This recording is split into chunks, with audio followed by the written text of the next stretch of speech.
இந்த பதிவை கேட்டுக்கொண்டிருக்கும் நல்ல உள்ளங்களுக்கு உங்கள் சுவாமிநாதன் ஜோதிடரின் அன்பான வணக்கங்கள். இன்றைக்கு நம்ம யூடியூப் சேனல்ல ஆடி மாதம் அம்மன் தரிசனம் சிறப்பு பதிவாக மேல் மலையனூர் அங்காள பரமேஸ்வரி ஆலய வழிபாடு பத்தி சொல்ல போறேன்.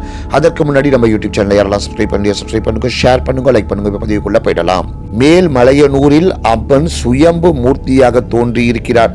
தன் கணவரை காப்பாற்ற அன்னை வந்து குடிக்கொண்டதால் இங்கு கணவனை பிரிந்த பெண்கள் வந்து அம்மனிடம் பிரார்த்தனை செய்து நேர்த்தி கடன் செலுத்துகிறார்கள். தக்ஷன் தன் கணவனை அழைக்காமல் யாகம் செய்ததால் கோபமடைந்த தக்ஷாயணி அந்த யாக குண்டத்தில் விழுந்து தன்னை மாய்த்துக் கொண்டார். அந்த உருவமற்ற அம்சமே அங்காளி ஆகும். அங்காளியை தன் தோளில் சுமந்து ஆவேசமாக நடனமாடினார் ஈசன். அப்போது அம்பிகையின் கை துண்டாகி கீழே விழுந்தது. இது தண்டகாருண்யம் என்ற சக்தி பீடமாகியது. அதன் ஒரு பகுதியே மேல் மலையனூர். அம்பிகை யாகத்தில் சாம்பலான இடம் என்பதால் சாம்பலே பிரசாதமாக வழங்கப்படுகின்றது. அம்பிகையின் சக்தியாலேயே இவ்வுலகம் இயங்கினாலும் அனைத்து பெருமைகளையும் இறைவனுக்கு அளித்துவிட்டு அமைதியாக புன்னகை பூக்கிறாள் அம்பாள். ஈசனின் சாபத்தை மாற்றிய அகில லோக சக்தி அவள். அவளின் சரிபாதி உடலில் இருப்பதாலேயே ஆனந்தமாக இருக்கிறார் இறைவன். விழுப்புரம் மாவட்டம் செஞ்சி அருகே உள்ளது மேல் மலையனூர் அங்காள பரமேஸ்வரி அம்மன் கோவில். இங்கு தினமும் ஆயிரக்கணக்கான பக்தர்கள் வருகிறார்கள்.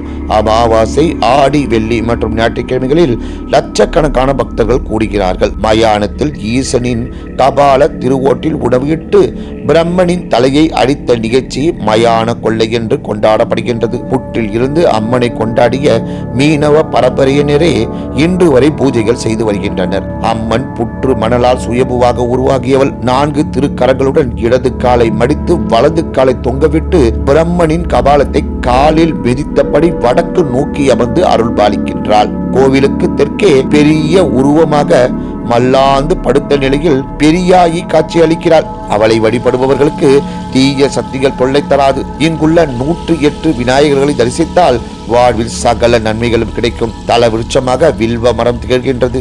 சித்த சுவாதீனம் இல்லாதவர்கள், பிரிந்த கணவன் மனைவி இணைய குழந்தை பேரு, திருமண தாமதமாகுதல் என பல தடைகளும் அம்மனை வழிபடுவதால் விலகும் என்பது ஐதீகம். மயான கொள்ளை முடிந்த பிறகு பிரசாதமாக கொடுக்கப்படும் சாம்பலை வீட்டில் கொண்டு வந்து வைத்தால் தீய சக்திகள் நெருங்காது என்கிறார்கள் பக்தர்கள். தன்னை நம்புவர்களை மட்டுமல்லாமல் அல்லலில் உள்ள அன்பர்களையும் தன்னிடம் ஈர்க்கும் வல்லமை பெற்றவள் மேல் மலையனூர் அங்காள பரமேஸ்வரி அம்மன் என்று கூறி இந்த சிறப்பான ஆன்மீக பதிவை நிறைவு செய்கிறேன். நன்றி, வணக்கம், வாழ்க வளமுடன்.